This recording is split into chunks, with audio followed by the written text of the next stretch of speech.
I have some papers here. Chavra. Hagasa v'haitza b'kaf. We spoke last week about the halachas of chazara. So I would like to this week deal with the second shaila that we said we're going to deal with last week, which is taking something out with a spoon, which is mixing a pot. That's shaila number one I would like to deal with. And shaila number two I would like to deal with, if we have time, is the last paper there different? No. Oh, it's on my table. And the shaila number two, thank you, I like to deal with, which I think we will have time, is putting food onto a plata, a hot plate, a blech, on Shabbos. So those are the two shailas, and the reason why this is really a direct follow-up of what we spoke about last week is because last week we spoke about chazara. We spoke about taking the chulent, taking it off, and putting it back on. Now, when you take the chulent off, you serve the chulent. How do you serve the chulent? You take a spoon and you serve the chulent. Is there anything wrong with that? Many people, what they do, whether it does anything or not, is they take out the chulent, and what do? They mix it. Shtickle minug, they take out the chulent, they put it on the counter, open it up, give it a big, hearty, healthy mix, let it sit there for a few minutes, and then serve it. Is anything wrong with that? Is anything wrong with, on a Friday night, just coming home and I don't know why, it's one of those curious things in life. You feel like you need to check the chulent. It somehow makes it better by checking it. No one knows how. No one has ever actually done anything to the chulent when checking it, nor are you allowed to. Besides for adding water, which we're going to get to. I would like to get to adding water. It's normal to check it. Oh, to add water. So let's discuss that. Let's discuss. The truth is,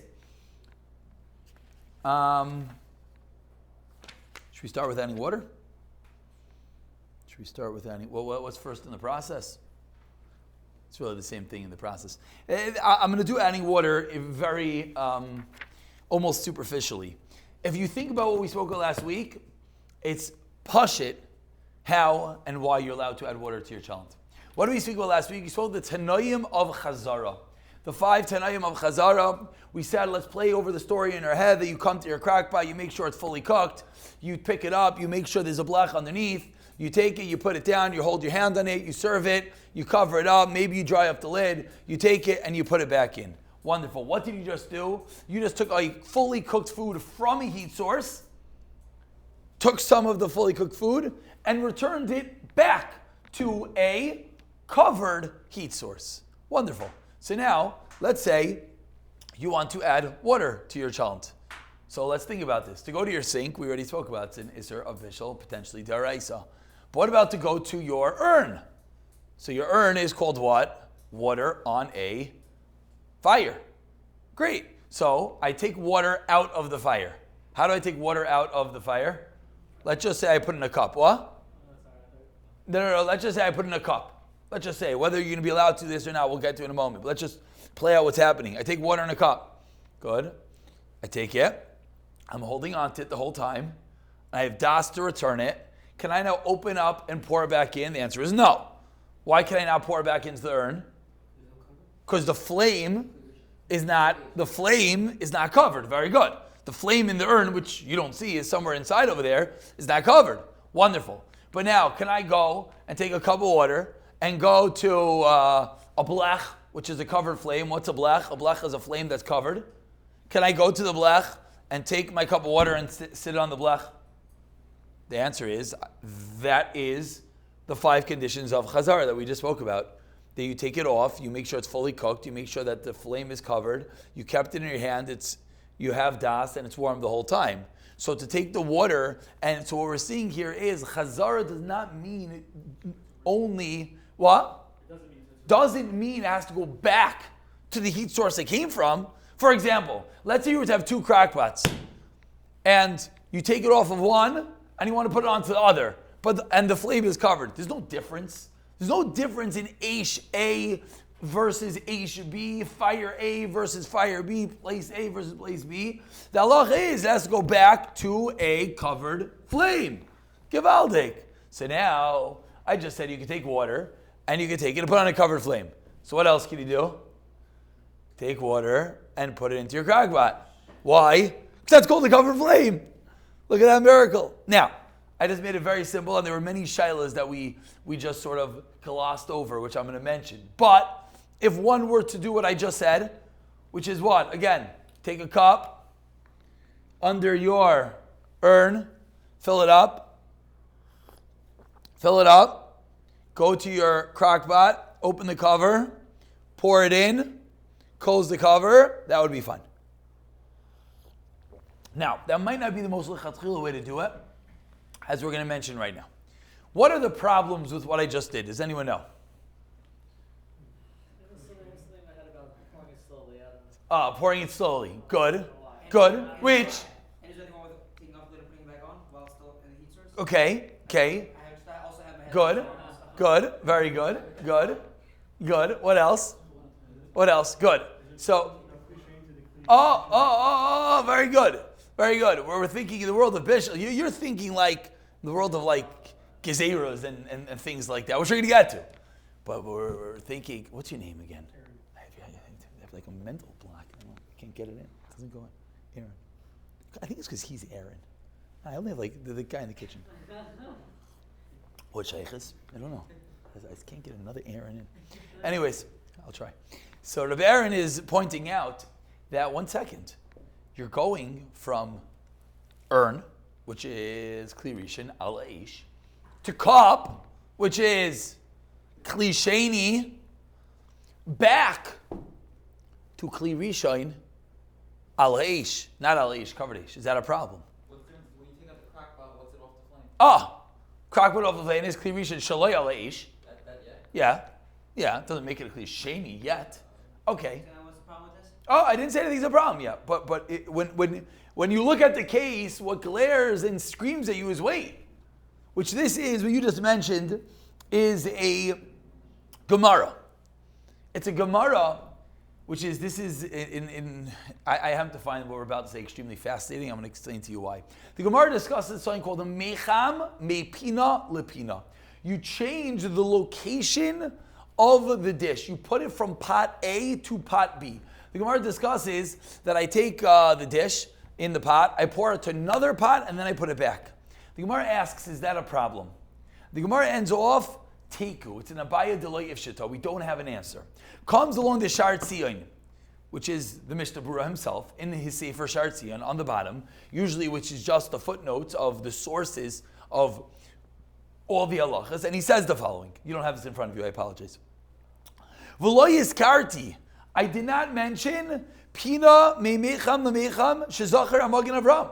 The Magen Avram was very bothered by the case that we all just said. Because says the Magen Avram, you can't change the pot. Says the Magen Avram, Chazara is to take the pot off, put the pot back. Maybe put it to a different heat source if it's covered. But says the Magen Avram to change the pot from pot A to pot B. Magen Avram is very bothered. Says the Shar Tzion, I didn't mention this. Why not? There are opinions that are mekel. Ayin Taisus and the Ran. It's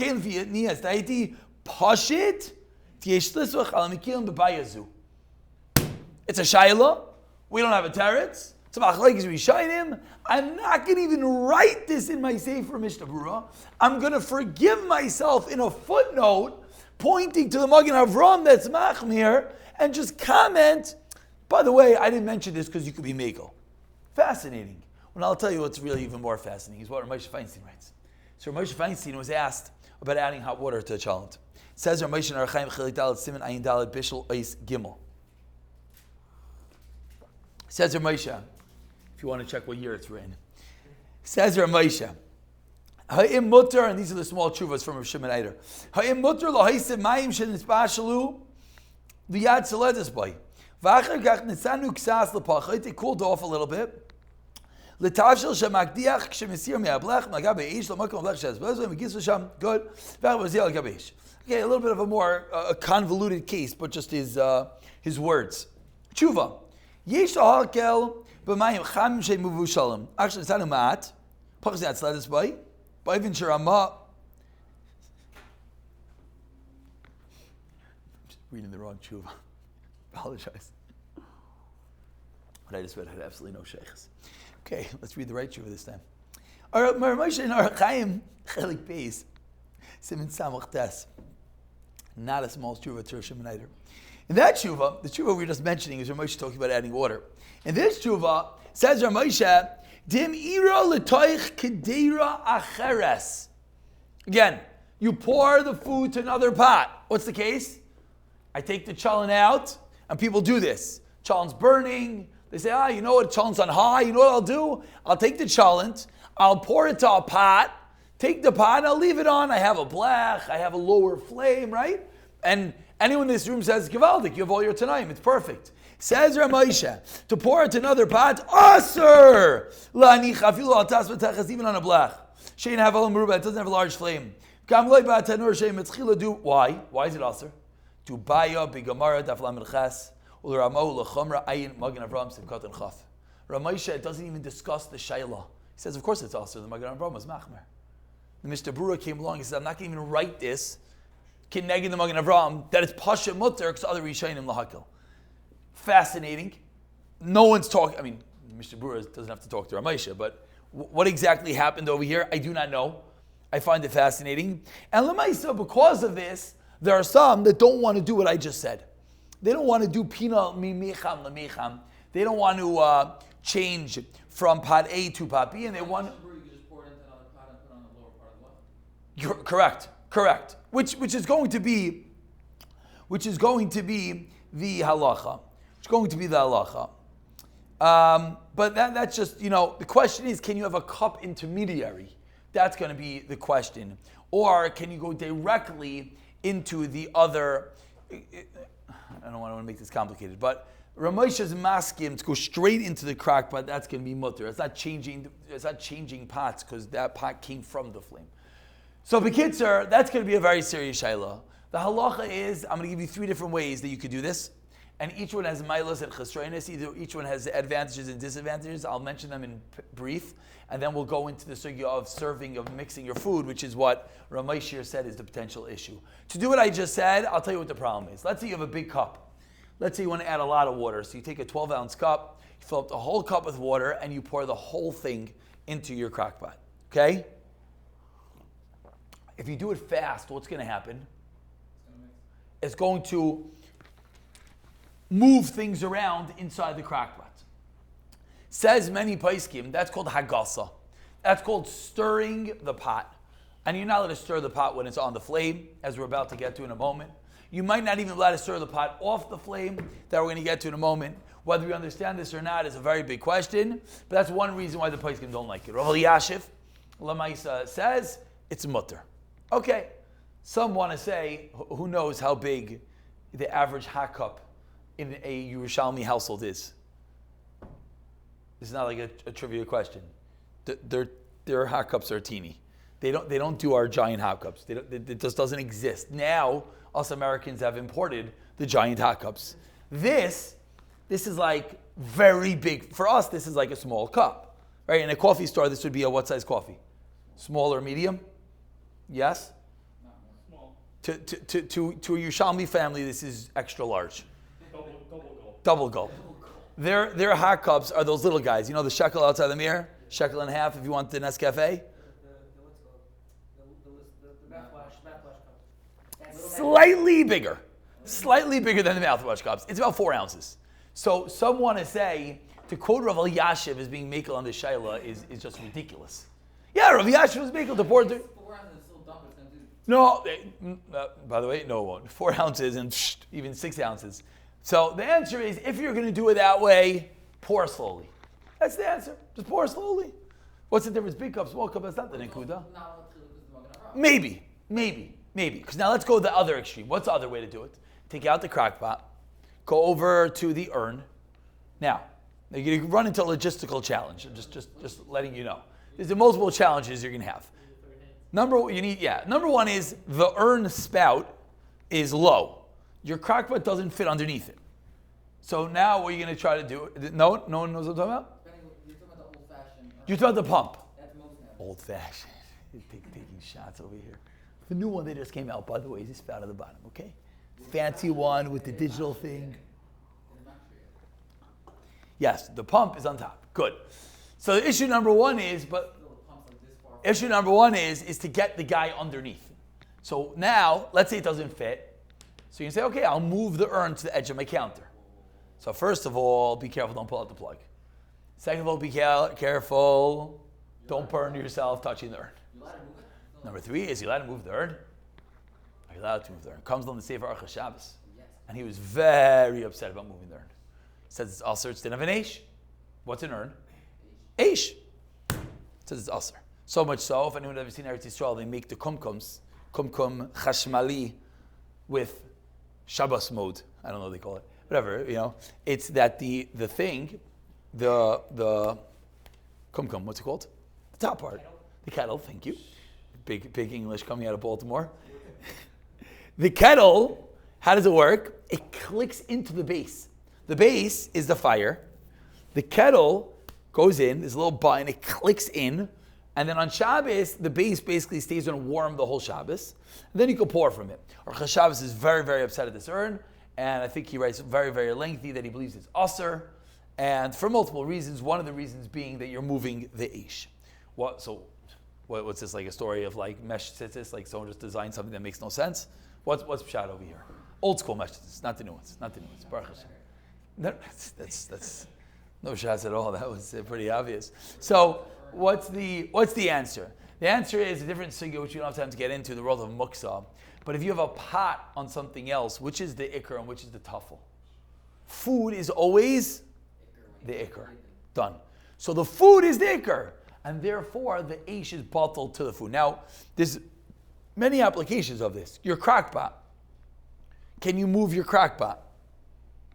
The crock pot in the bottom. Can you move it? Why would you want to move it? Maybe it's under a well, first of all, why? Good answer. Jew answers with a question. No, but maybe it's under a cabinet and you can't get it out. If anyone, I'm just talking about my own cabinet, it doesn't come out. So what are you going to do? To like tilt the whole thing? Not cool. So the answer is you move it out. So you're allowed to move it out. Lalach lamaisa, I believe based on a tshuva from Ramesha. I think it's a first cousin to the tshuva that we learned by Tfilas Kelim, if you remember. They bring it as a raya. The Ramesha considers it two separate kelim. And one's an ikra, one's a tafel, and one's bottled to the other one. Others want to say that's a kasha, because maybe according to Ramesha it's two separate kelim, and maybe the only way to answer this question is to consider it one keli. Okay, that's... So here the aish is bottled to the food. Aish is bottled to the food. Good. But what do you have to be careful about? Just a public service announcement. After you finish with your crock pot, now you took out, you moved it away with the food. You took out the crock pot, and now your inside boiling hot thing is sitting at your counter. You can't move it back. So what do you do? Put the food back in. That's ridiculous. You want to serve the food. What do you do now? You're finished. Chill. Put it back in. God, let's think of a more. So you want to move it now? Let's think of a more normal eitzah, so I don't have to sit and burn my chalent throughout Shabbos. No, it's an aish. Aish is no atir. We're all forgetting the number one heter in all of Muksa. Close. No.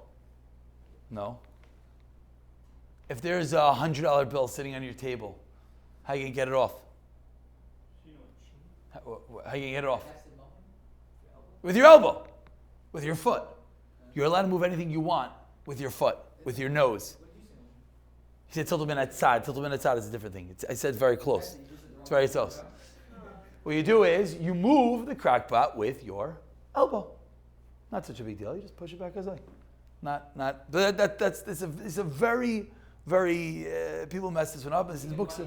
Muksa can move anything in the world with your foot or with your elbow. To shikol machlekes. What is your elbow? Pasha's elbow. Everyone will be masking. This part of your hand is a machlekes mishabura and graz.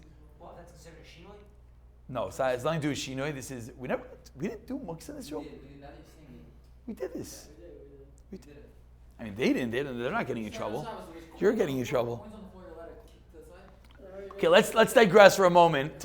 What's that? The Olam, half the Olam here is holding in the Hilchos Shabbos for Chalav. So let's digress with a very gishmak shayla. You might? You'll enjoy the shayla. You'll enjoy the shayla. So be meichel.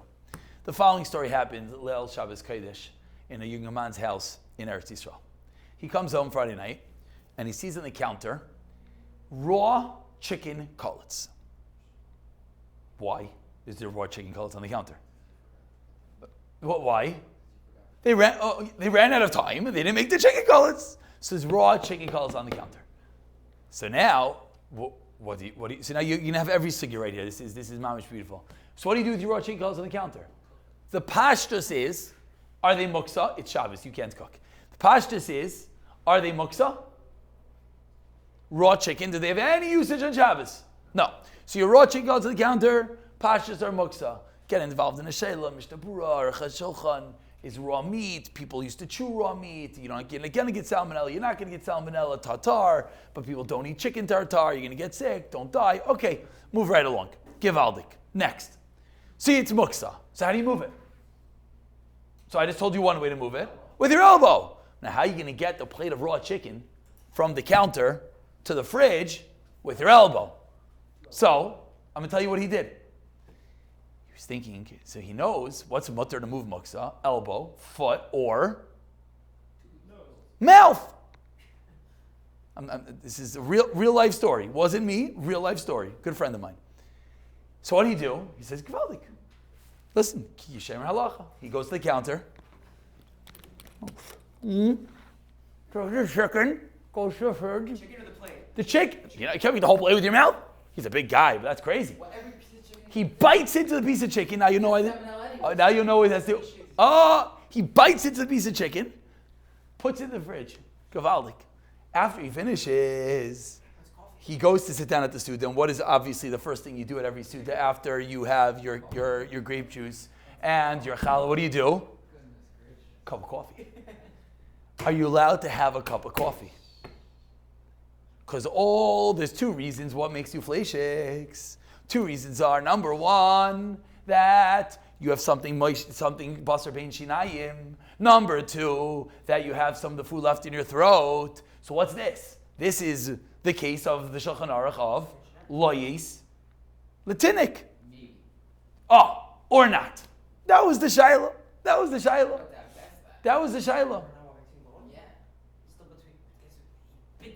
So the answer is he says he bit down, but like You're not crunching it, trust me. did he like?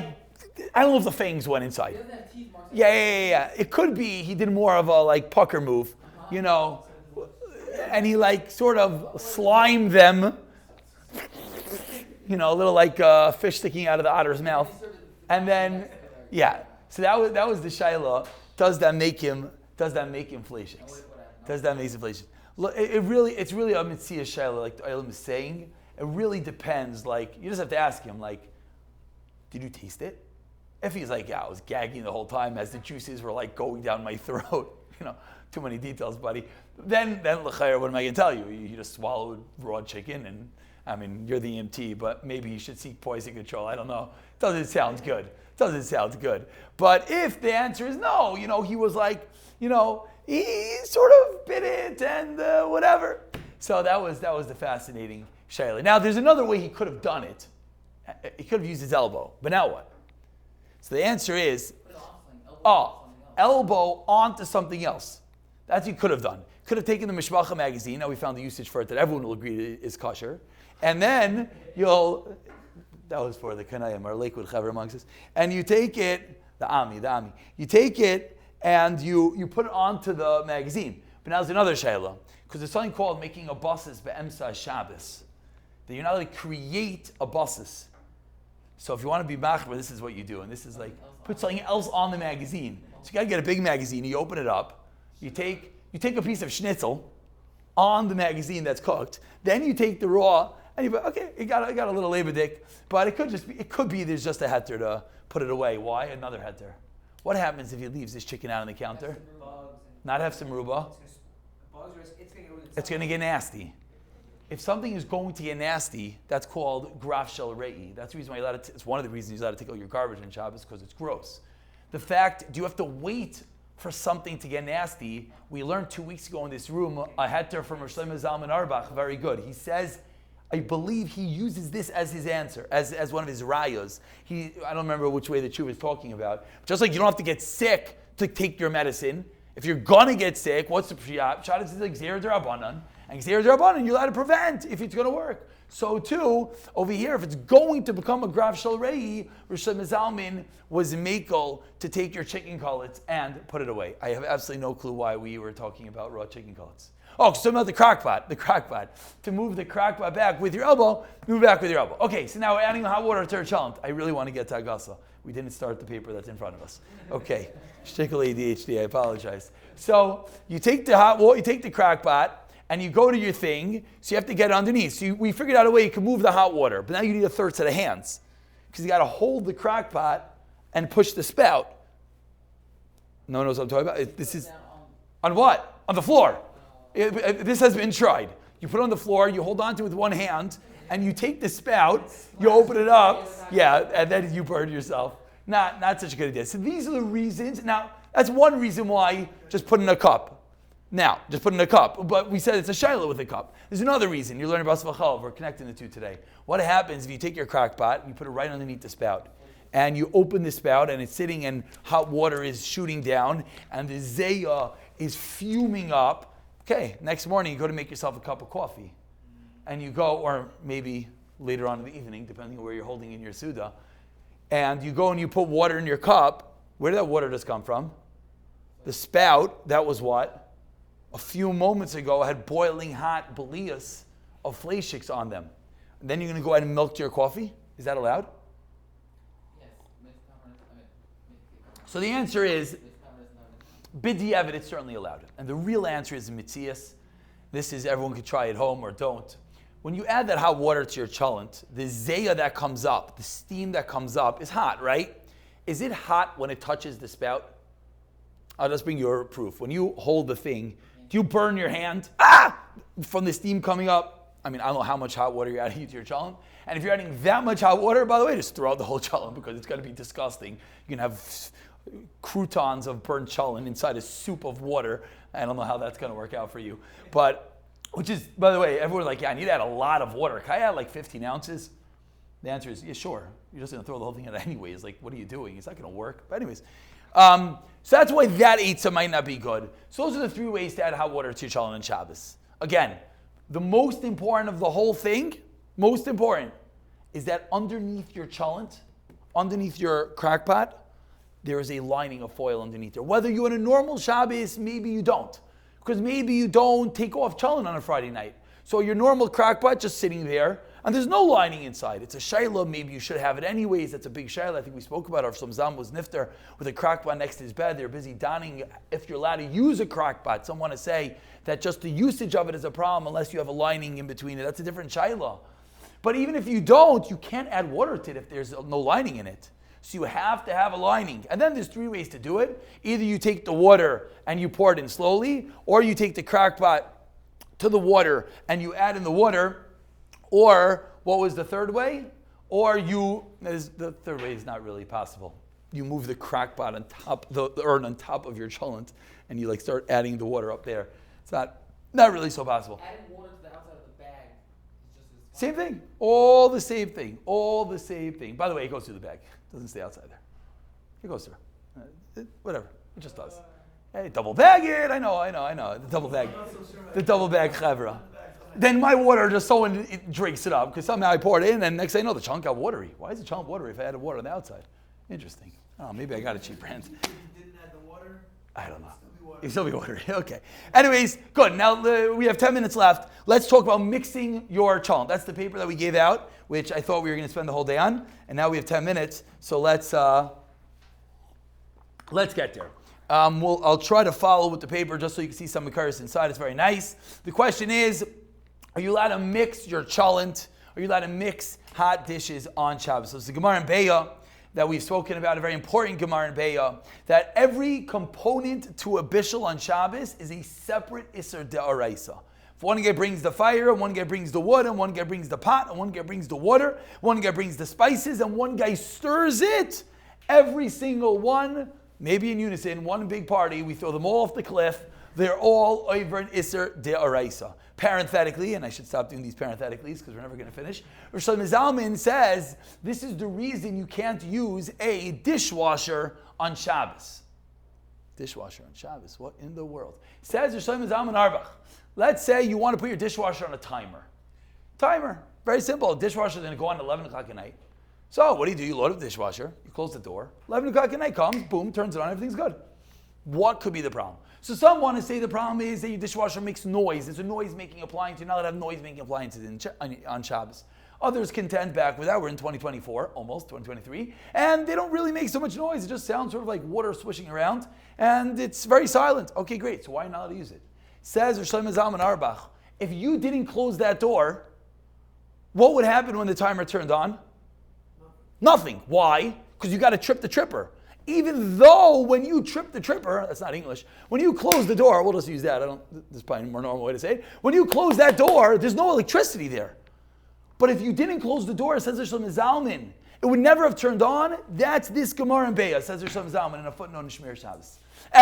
Maybe, what do you mean? I brought a fire. If I don't have wood, nothing's going to happen. I brought wood. If you didn't bring the water, nothing's going to happen. Each one is an integral component. Says Rosh Hashanah Zalman, if you shut the door and that is going to even eventually allow it to go on, he says that's not called a grama, it's called a maisa b'yadayim and a tasser. You could put a magnet wherever that. Yes. So what you could do, theoretically, what you could do is you disable the sensor and just make sure not to leave the door open when it goes on. But yes, theoretically, you could disable the sensor and then you get out of this shayla. The only shayla you would have is the noise-making issue. If the door's open, the dishes would get clean? What do you mean? If you disable the sensor? You'll have a mess. Yeah, it would just have a mess in your house, but there would be water everywhere. I don't know what's going to happen. You'll have dishes floating down the aisle, but that would be the way to do it, theoretically. But again, most people are machmer anyways due to the noise. A cleaning lady, though, interestingly enough, probably is allowed to turn on the dishwasher. You can't tell her to, but if you tell her to do the dishes and she's like, don't you have a dishwasher? Like, yeah. Well, you tell her to do the dishes. So she goes and she's like, why get my hands wet? Puts them in the dishwasher. You can even put it in the dishwasher and she just turns it on. The problem is if it makes noise. This is just this is a practicality. Just can't make noise. And what does it mean make noise? Ramesh Feinstein writes, you can't hear it outside of the room. That's what Ramesh writes. So it depends on the Matthias. I do believe in newer houses with built-in dishwashers, I do believe there are some of them that are actually silent, that you don't actually hear them outside the room, and then it would be a potential to clean it. Silent. What if it's, as you said, what if it just has that same swishing water sound that could be the same as the sink? So it could be. It could be swishing water might be enough. Most of them, the non-silent ones, you do hear the motor a little bit, I think. So it's stopped on the motor, or is It's you hear a machine. You hear a machine. You can't hear a machine on Shabbos. It's a different Isser, Avsha Milsa. You're not allowed to do something that makes noise on Shabbos. That's the real reason why dishwashers are not used. Now, it happens to be, if you disable the sensor, would be one way with a timer. Or the other way would be if a cleaning lady would want to turn it on. But again, you just have to make sure with the making noise component of it. So now, continues over here, and we're rapidly running out of time, that, so we see in the Gemara, there's an Isser Magis. What does magis mean? Magis means to stir the pot. To stir the pot. So we can ask a question right now. When I take Chulent, what am I doing when I take Chulent? Am I not stirring the pot? If I take a spoon and I go like this, am I not stirring the pot? Says the Ran, you are, and therefore you're not allowed to take Chulent on Shabbos. How do you get the Chulent out of the pot according to the Ran? No, you do. No, you do. Come on, let's be smart. No, it's only do the fire. You can't stir. Pour the whole thing out. You've got to be Meirik es hakadera. You've got to flip the whole thing over. The Mishnah Berurah writes, don't be that extreme. That's what he says you're for sure allowed to do, meaning take with a spoon. Take with a spoon. But that's the shita of the Ran, maybe the Rambam. Now the question is, what about stirring? What about stirring? Again, we're completely out of time. So, to make a very long story, what happened over here is as follows. There is a kolbai. There's a kolbai that says, kolbai is a rishon. And the kolbai writes, you're not allowed to stir a pot even if the food is fully cooked. Now, that doesn't make any sense. Because if the food is fully cooked, what is wrong with stirring the food? That is what the kolbai writes. And the Magen Avraham brings this kolbai. It says it is usher to stir a pot as long as it is on a fire. That is what the kolbai writes. That is what the Magen Avraham paskins. The Mishnah Berurah, if you want to read it together, is the last source to the front half of the page. The Mishnah Berurah brings down Yerabba that according to the kolba, it's usher to stir even if it's fully cooked. Imuadayin alo ha'ish, says the Mishnah Berurah, when it's on the fire, you're not even allowed to take with a spoon. Why not? Now you understand. If you ever wonder, why can't I take my cholent when it's on the flame? What's the problem? It's because of this kolba. Because that level on the flame with taking the food, that they're chayshish with, on that there is a chazanish that is mekel. Someone's at the door. There's a chazanish that is mekel. Pashas is we go with the Mishnah Berurah. We're gonna stop here, and I guess we'll pick up next week because to run through this whole thing is not important. Let's just do a quick sikkum of the very random different halachas that we went through today. Number one is we spoke adding water to Chulent and Shabbos, which truth is just that enough from the amount of terrible stories that I'm hearing is enough. Of course, you're not allowed to add water from the sink. I don't care if the water in the sink is hot or cold, whether you're over an isser to turn it on or not. You're not allowed to add water to your cholent from the sink. That's not a chiddush. You're allowed to add water to your cholent from an urn. However, one thing you for sure need is that the cholent has to be not directly on the fire. Rabbi, if the cholent's not directly on the fire, then how's it cooking? The answer is there's a piece of foil. There's something separating the cholent from the fire. This isn't everything. It can't be. It could be on a blech. It could be in your crack pot with a liner. It cannot be directly on the fire. Why is it now allowed? That's called chazara. You have all your kedishas of chazara. It's something that's fully cooked. It was in your hand with das, and it's warm, and it's going back to the fire, and that would be allowed. We spoke about multiple ways to potentially add the water. Either you could do it while it's on if you pour it slowly. The most, I think, if you want to know, like everyone wants to know, what's l'chatchila? No, we have many options. Probably the most l'chatchila is either take off the crack pot and add the water directly slowly so that the zayah that comes up doesn't hit your urn. That's one way. Or to use a cup and as well off the flame, to do both of those. But you realize you're going to need an extra set of hands. Just because if you take the cholent off and you're holding your hand in the cholent, now you take a cup under the water, how are you getting the water into the cup? You're using your chin and your mouth and your foot, and it gets complicated. And then you pour it in slowly. You pashtas are not allowed to mix it. This is what we're going to talk about next week, even off the flame. That is what we'll talk about next week. Parenthetically, we reminded ourselves of some very important halachas of muksa, that a fire is muksa, but every item in the world that is muksa, you're allowed to move in one way. What is that one way? With your foot, with your body. You're allowed to move money with your mouth. The reason is it's not called moving here. You're allowed to use your foot. The Chazanish maybe is machmer in certain cases. The Mishnah Berurah holds. You have something muksa left in your table. You're allowed to move with your foot. You're allowed to move with your mouth. You're allowed to move with your body.